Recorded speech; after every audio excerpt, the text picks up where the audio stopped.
Okay, it's 10 o'clock, so we will go ahead and start. Hi, everyone. Thanks for joining us today. It's Friday. Thank goodness we made it through another week.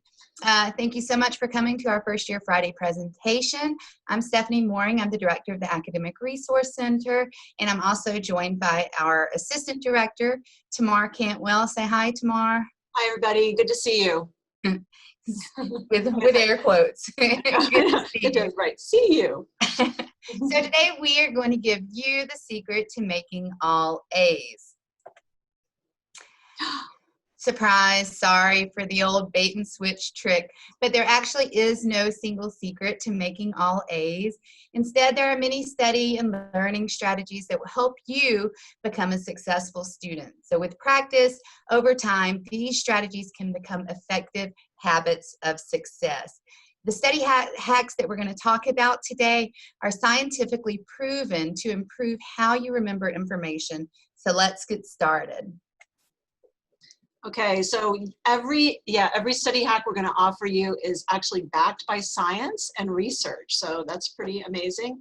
The first tip we want to offer you is to practice recall immediately after a lesson. And you can even practice that today after this presentation and just take a few minutes and see how many of our tips you remember, okay? So it's really one of the best ways to form long-term memories. And if you test yourself after class to see how much information you remember, the way it works is the brain kind of stores memories like, imagine it, the brain is like a forest. So the memories are in there, but to get to them, you have to create a pathway, right?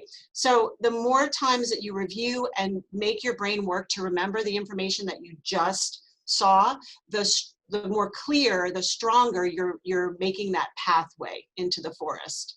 And that way the memory will be easier to find the next time you go and search for it. So practice after this presentation and just see how many of our tips you remember, and you'll start developing those pathways. Okay, our second tip is to practice retrieval instead of simply rereading.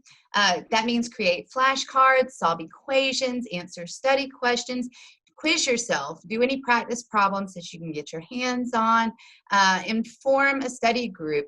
Go to SI sessions. SI leaders love to assign practice problems.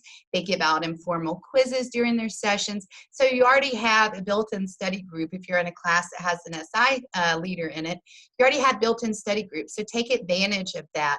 If you practice retrieving information regularly throughout the semester, you'll no longer need to cram or pull all-nighters, which we know are not very beneficial habits. So you'll avoid cramming, which doesn't produce great results anyway. And we all know you need to be in top form on exam day. If you stay up all night, you're not in top form. So although it might first feel less productive than rereading your notes or reading over the highlighted text, every time you struggle to retrieve information as you're quizzing yourself, you're actually strengthening your memory of that information.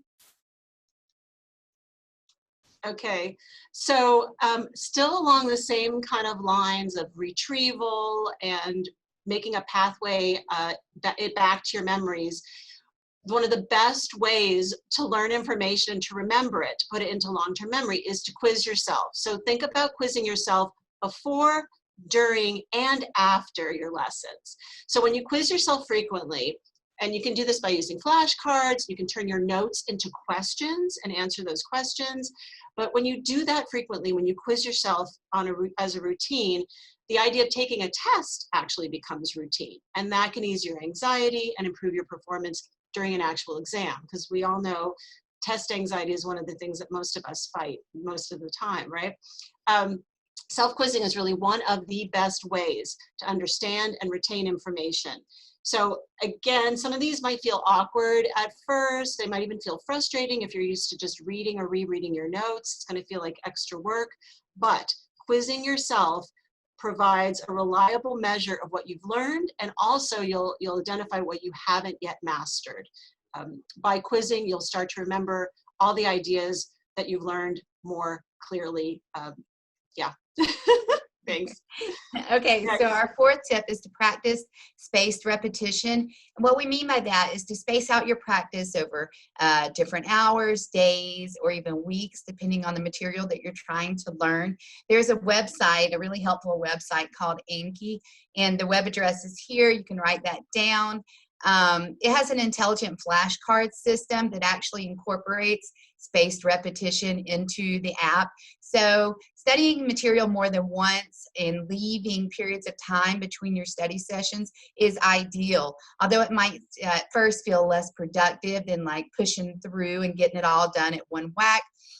Actually, as you reconstruct learning from long-term memory, you're actually strengthening your mastery as well as the memory. So study it again later, study it again later. Don't just try to dedicate one strong block and let that be it. Do it over time, space it out, and that will actually increase your hold of the memory.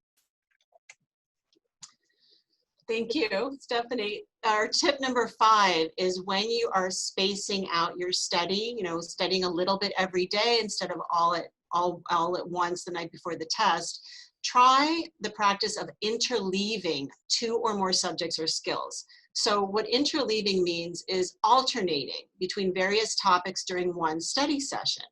You might even want to try switching subjects before each practice is complete.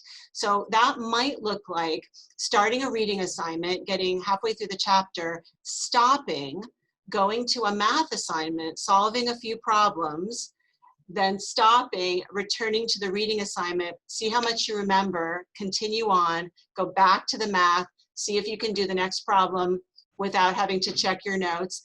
And the idea is that by going back and forth between different subjects, you're continually refreshing your mind on each topic as you return to it. Okay, so it's a new idea, but it actually is really a strategically sound strategy. I guess that's a little redundant. So normally we like to do blocked practice where we want to complete one subject before going to the next, but try the interleaving method. And here's a kind of a baseball analogy, if this will help it make sense more. If a baseball player asks for just random pitches during practice, he or she becomes a better hitter than the player who will want just one type of ball at a time. So the player who practices swinging at 15 fastballs, then at 15 curveballs, then at 15 changeups, doesn't become a flexible hitter the way the one who asks for random pitches does. So when you interleave subjects, you're kind of becoming adept at being able to deal with whatever the professor throws at you. Okay, our sixth tip is kind of a wonky name. It's called the Pomodoro method. You should use the Pomodoro method. As many of you know, if you're foodie, you might know that Pomodoro is a type of spaghetti sauce, which is why we have this tomato-shaped timer on our slide. I don't really know what the connection is, how it became the Pomodoro method, but it exists nonetheless. And there's this great website called marinaratimer.com. You can write down that web address. What the Pomodoro method is where it encourages you to study for 25 minutes, not seconds, 25 minutes at a time, and then take a 5-minute break. Get up, walk around, drink some water. The idea is that you know you have a break coming up, and that makes your 25 minutes that you're studying, it makes it more purposeful. It's easy for you to stay on task because you know in 25 minutes, or 17 minutes, however long you have left in your little study session, then you'll be able to check your social media or respond to the text during your 5-minute break. So you're less prone to interruptions, and it allows you to stay more focused. Plus, it gives your brain a break. Your brain essentially functions as a muscle. So rather than making it run a full marathon, you're allowing it to work in sprints, which is easier for your brain to do. And it makes it easier for your brain to stay focused. It helps you know that what you're doing is purposeful during that 25 minutes, and there's less time wastage.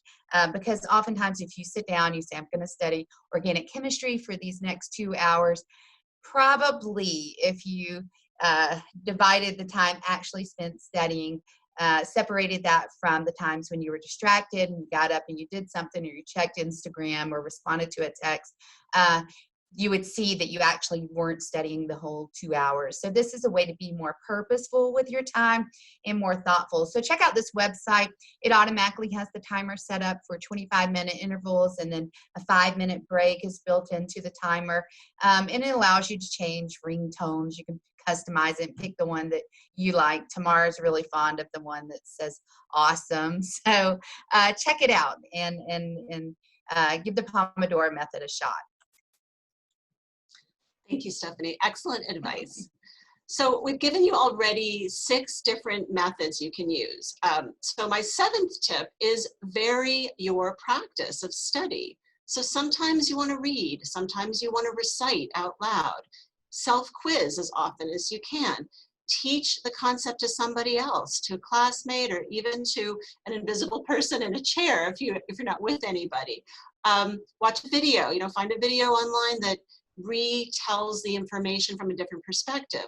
So other ways that you might want to work to vary your study practice are to try to work out a problem or explain a key idea before you go to class, before the professor gives you the answer, so that you're coming in with a hypothesis and some curiosity to see if you're actually correct.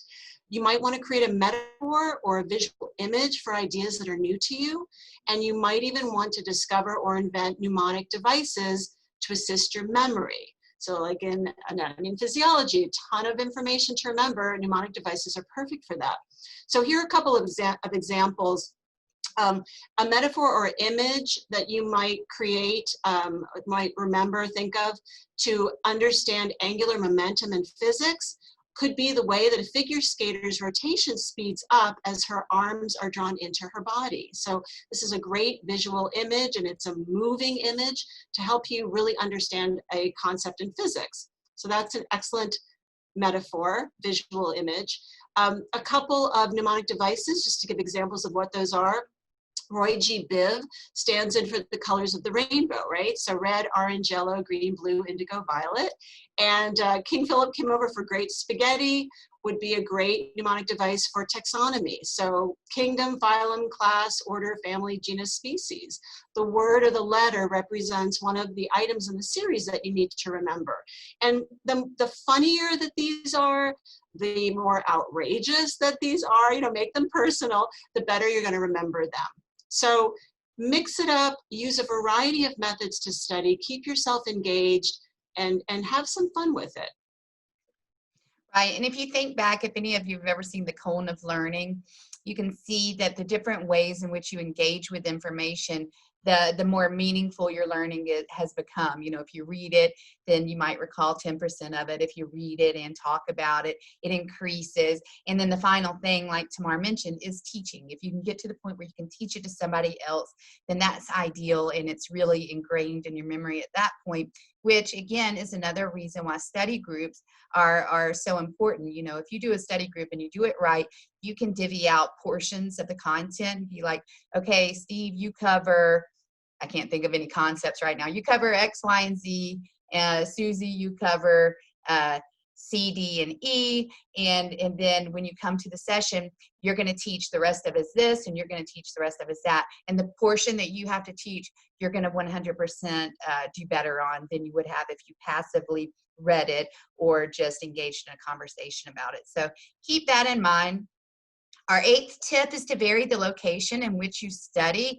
So when you're learning something new, you often take in subliminal cues from your surroundings, from the room and space at the time that you were learning the material. So this can actually throw you off when you get to the classroom and you're trying to take a test because it's a different room than the room in which you learned it. By recalling and thinking about the material while you're in various physical environments. So go study somewhere else, vary your locations. Go to the ARC or the library, pick a classroom that might be empty. If your residence hall like Legacy has a good common area, that might be a good place to study. The more you vary your locations that you're studying, the less tied in to specific cues you'll be, and the easier it'll be for you to recall the information when you're in the testing room. Better yet, if you're able to study in the testing room, go for it, or a room very similar to your testing room. You know, a lot of our classrooms are alike. Then that's an ideal place to study. So consider varying the locations instead of just locking yourself into one specific room. Our ninth tip is get your Z's, right? So sleep is an essential part of spaced retrieval practice. You know, you're going to study for a little bit, take a break. If you look at that over the period of many days or even weeks, sleep is going to play a role in that spaced retrieval, and that strengthens your memory. Getting a good night's sleep before a test really honestly yields better results for you than last minute all night cramming and then trying to get, you know, an hour of sleep before. Okay, the latest research actually shows that the brain cleans itself of toxins during sleep. So during sleep, the flow of cerebrospinal fluid in the brain increases dramatically, and it washes away harmful waste, proteins that build up in the brain cells during waking hours. It kind of washes those toxins out. So you might think of sleep as kind of like a dishwasher for your brain, and wake up shiny, clean, and able to think well in the morning. So that's what the research is showing. You know, do what you can to schedule your time efficiently so that you can either, you know, get to bed early enough or sleep in the morning, you know, depending on whether you're a night or a day person. But don't neglect your sleep. It's a huge part of doing well. Right. Okay, our 10th slide, our 10th tip actually is to retrain your brain about procrastination. Focus on the process rather than the product. Like many of you, I am a big procrastinator. I get stuff done, but oftentimes I'll wait until the last minute to get it done. And most of the time it's because I'm looking at the deliverable, the final product, as opposed to breaking that down, because that seems large and overwhelming. But if you break it down into smaller, manageable tasks, then it's less daunting and less overwhelming. Some ways you can avoid procrastination: use the Pomodoro method. That breaks things down into small time intervals. Relax into the flow of the work.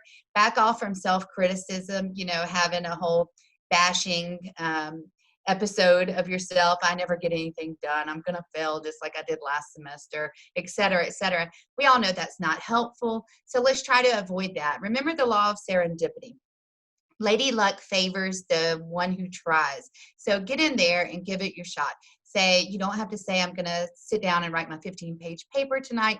Instead, say, I'm going to sit down and gather my sources. And then the next time you're working, say, okay, I'm going to sit down and write my introduction. You know, make it smaller, more manageable task, and then it doesn't seem so overwhelming. Use the following steps to avoid procrastination. Pick up on your own procrastination cues.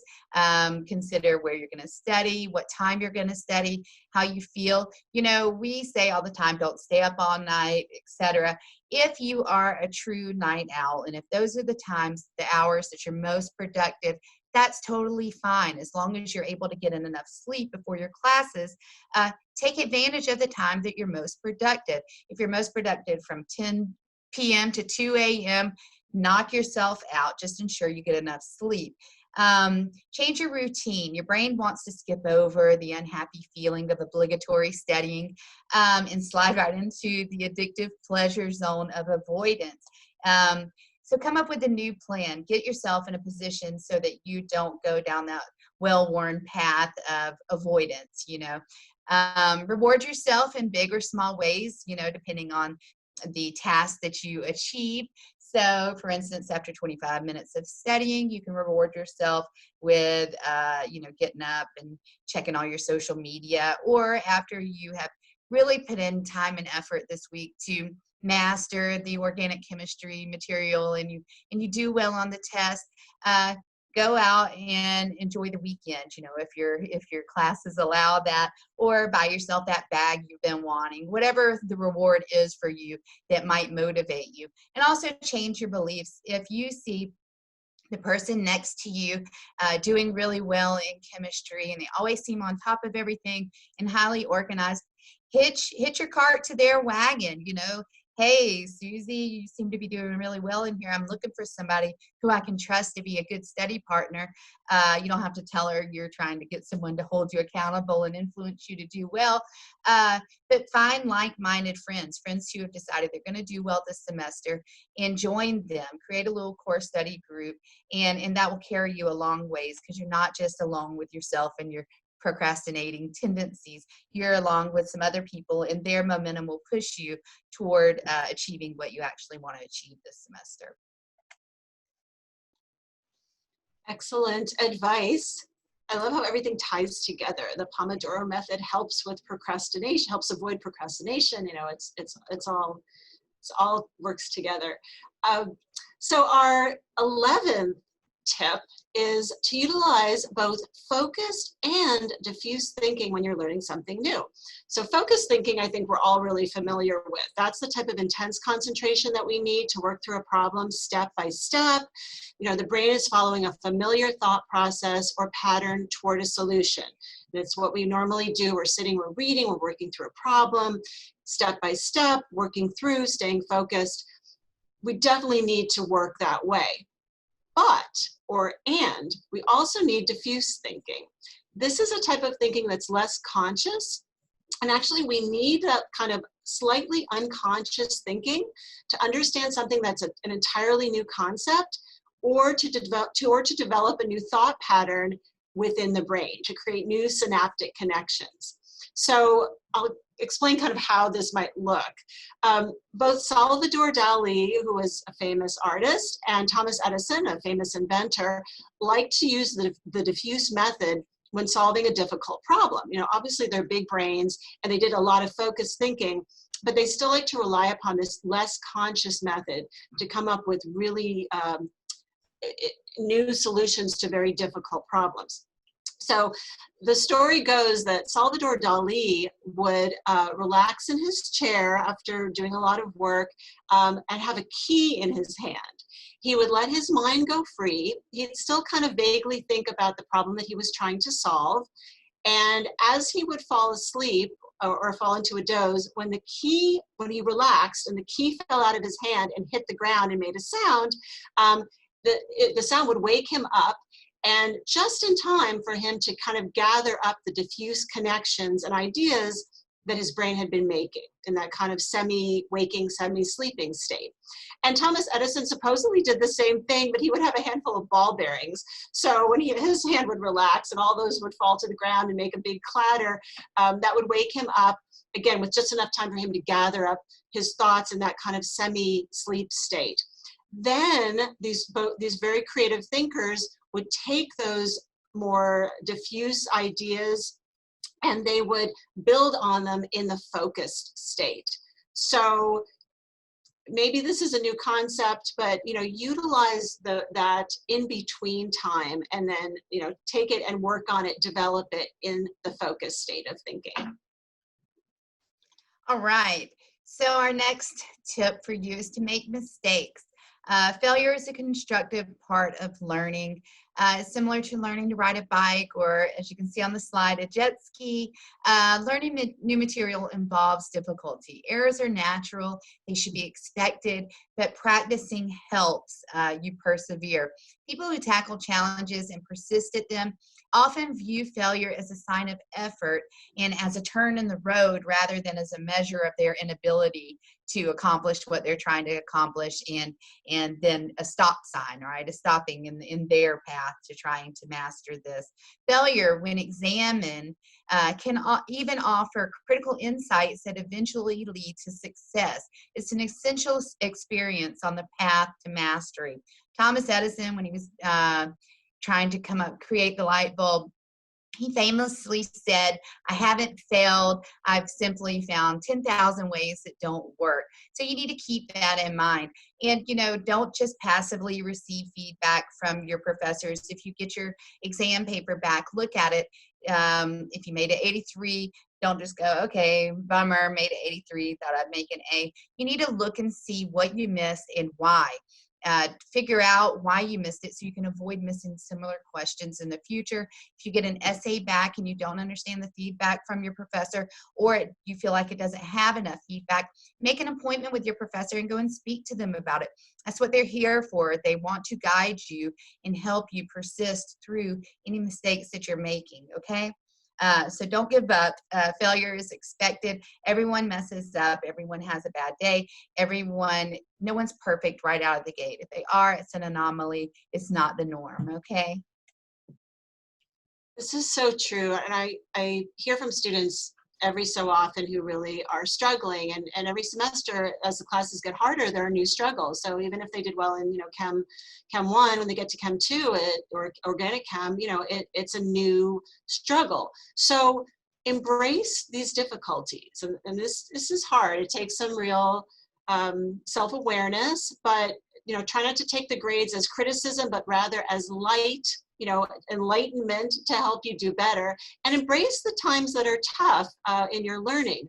Actually, practices that require more effort, such as that require spaced repetition, interleaving, varying your practice, all of the things we've talked about, those methods help you make stronger connections in your brain.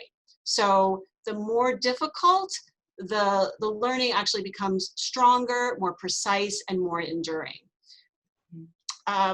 What else can I tell you about that? Well, another reason to embrace the difficulties, and like I was saying earlier, to figure out what you missed and why you missed it.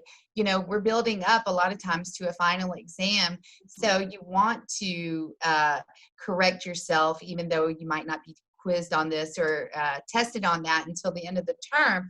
But a lot of times students will find that the stuff that they missed early on, if they did go back and correct themselves and figure out what went wrong and why, they won't miss that on the final exam. So it's very helpful, not just for yourself to, introspectively figure out what went on, but if you have a cumulative final, it's going to help you there as well.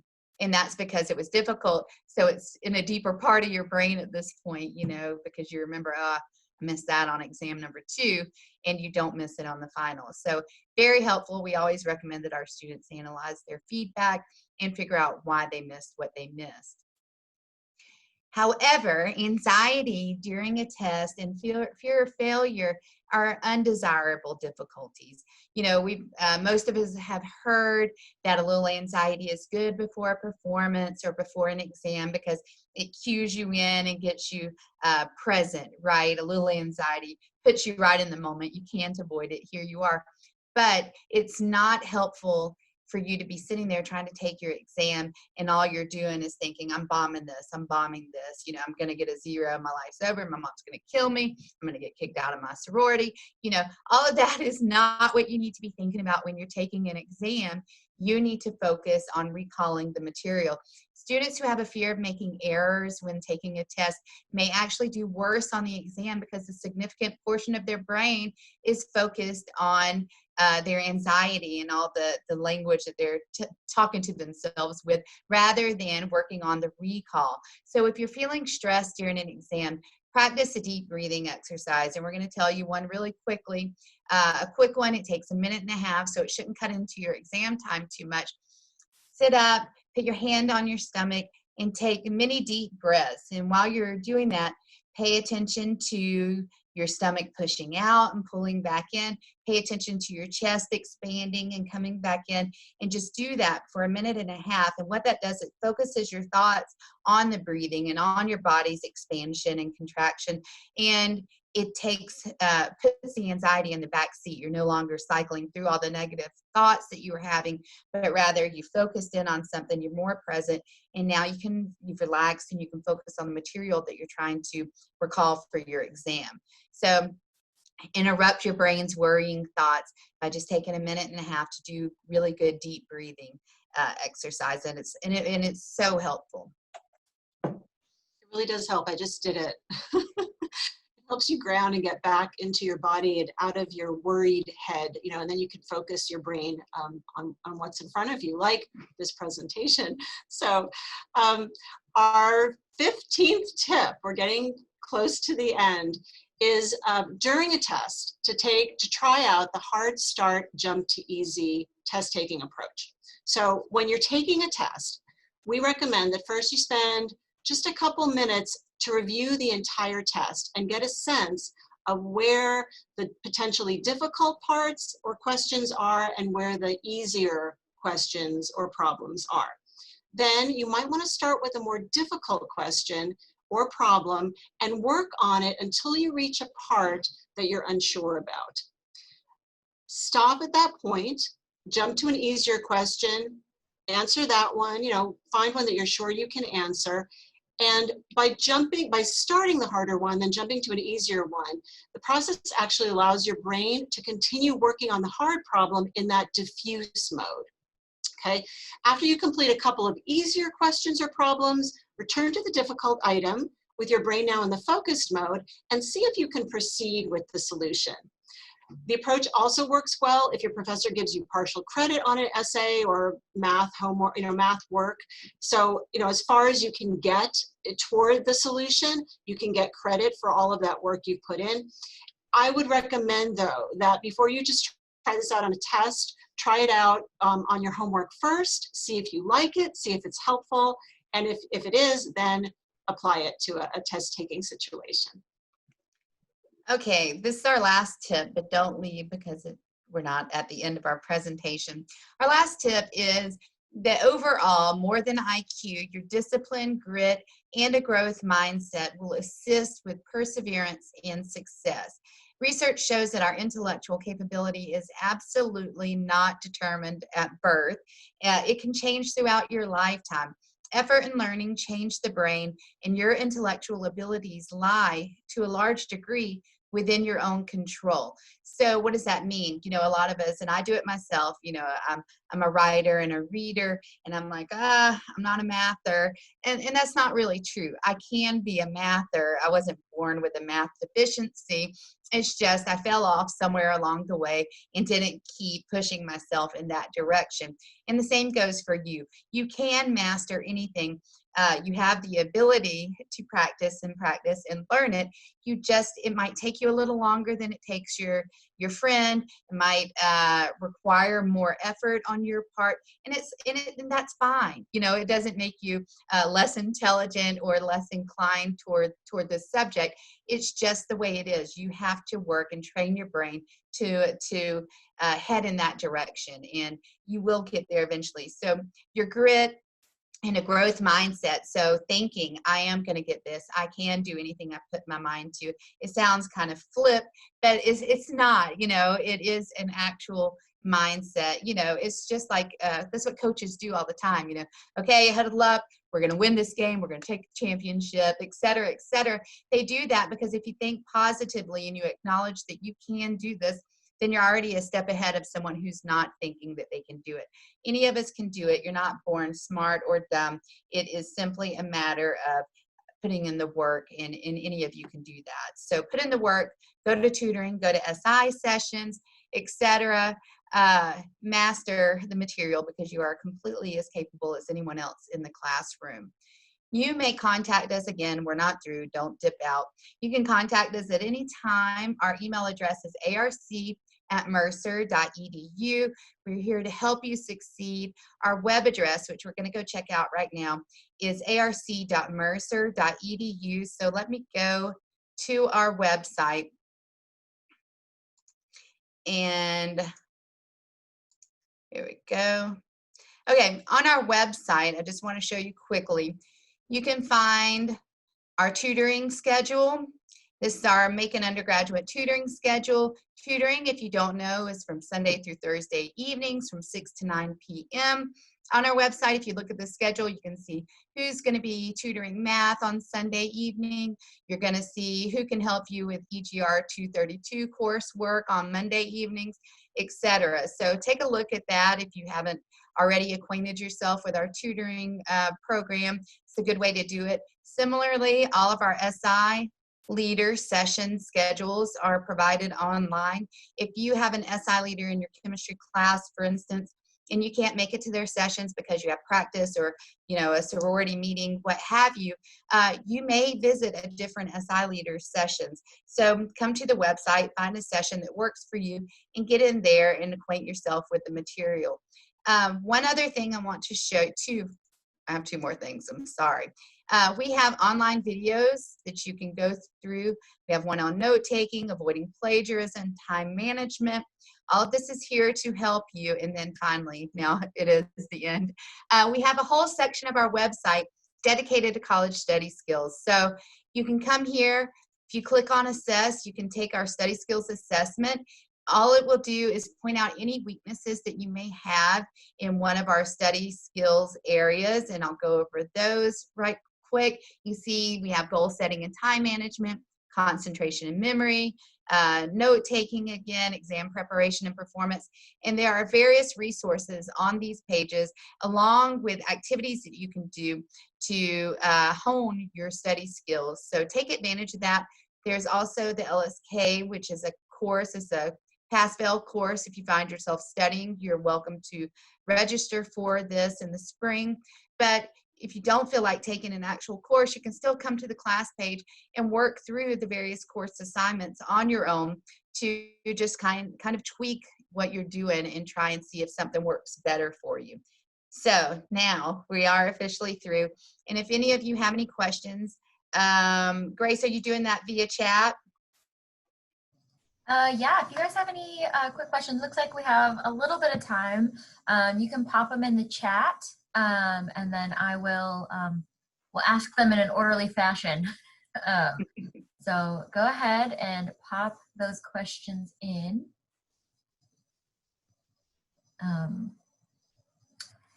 Tamar and Stephanie are wonderful resources. And if you ever have any individual questions, they are great. They're good people to have on your team. So they consider them part of your resources.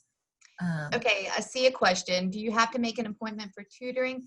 No, you do not. You just drop in, visit our lab assistant at the front of the ARC, and they will point you in the right direction and lead you to the tutor who can assist you. We have another question. And also one-on-one, everything's one-on-one this semester because of COVID. Everyone has to wear a mask in here, and we do have big plexiglass dividers on all the tables so that you are still near the tutor. They can see your essay or whatever it is that you're wanting assistance with, and they can provide you feedback, but everything is one-to-one. Can I add to that, Stephanie? Yes, you may. Okay. I just want to say that tutoring is going really well this semester, and everyone's getting the help that they need. Because we're limiting to one-on-one, if you come in and your tutor's already working with someone, we will put your name on a wait list, but please, when we call you or, please come back. There's plenty of time for everyone to work with tutors. So don't feel like if you're on a wait list, you're never going to get called back. It's not true. We'll call you back within 30 minutes or less and make sure that you're working with a tutor. Okay, so system is working great, and I think people are getting even better face-to-face tutoring in some cases than they did when there was group tutoring permitted. That, anyway. We have another question. Yes. Is there an SI for each class, even if there isn't one physically for the class I'm in? No, sorry. SI leaders are typically assigned to classes that have high rates of D's, F's, and withdrawals. So we offer SI for chemistry, organic chemistry, all of the physics classes, and also accounting 204 and 205, and economics 150, 151. That being said, there are some professors, economic professors, I believe, who prefer not to have an SI leader. So if you're in one of the subject areas that I named and you don't have an SI leader, it's the professor's preference not to have one. All right. Well, if we have any last minute questions, I think we're going to start to wrap up a little bit. Thanks so much for coming, you guys. And the next First Year Friday will be on the 25th. It'll be a mock honor council hearing. So you'll get to kind of go through like POV, you're at an honor council hearing. And you'll get to kind of see also some common things that might get you sent to the honor council. This is meant to kind of encourage you to ask any questions and see what it is kind of going, what it would look like if you had to go through an honor council hearing. Also, just a brief note for future reference, I lock the Zoom chat, I lock the Zoom room at 10:20. That is halfway through the presentation. So sometimes we have some, try to sneak in there. I was in college once too. You go and take a screenshot and leave. So just so you know, we do lock our rooms at 10:20. So if you want to watch the meeting live, make sure you get in at 10 o'clock or a couple minutes after. So thank you all so much for coming. As always, if you need me, reach out, day_GC@Mercer. Otherwise, have a great week, everyone. Enjoy. Bye. Thanks for coming. Thank you, everybody. We appreciate you Bye. being here. You're welcome, Sean. Welcome. Ms. Rivers, Mr. Rivers. I can't see. Sweet. Thank you so much. Thank you. Yes.